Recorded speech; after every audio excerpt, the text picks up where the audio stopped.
আসসালামু আলাইকুম রহমতুল্লাহ। ধৈর্য ধরলে মহান আল্লাহ উত্তম প্রতিদান দেন। জীবনে কষ্ট আসলে অনেকেই হতাশ হয়ে পড়ে, কিন্তু মহান আল্লাহ ধৈর্যশীলদের খুব ভালোবাসেন। ধৈর্য মানে শুধু চুপ করে থাকা নয়, আল্লাহর উপর ভরসা রেখে সামনে এগিয়ে যাওয়া। যখন বান্দা ধৈর্য ধরে, তখন আল্লাহ তার কষ্টকে সওয়াবে পরিণত করেন এবং এমন প্রতিদান দেন যা সে কল্পনাও করেনি। আসসালামু আলাইকুম ওরহমতুল্লাহি ওবরকাতুহু। আসসালামু আলাইকুম ওরহমতুল্লাহ।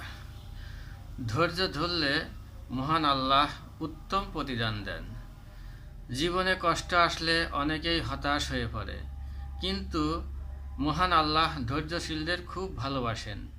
ধৈর্য মানে শুধু চুপ করে থাকা নয়, আল্লাহর উপর ভরসা রেখে সামনে এগিয়ে যাওয়া।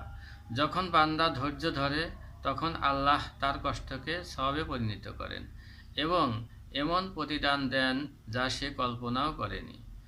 আসসালামু আলাইকুম ওরহমতুল্লাহি ওবরকাতুহু।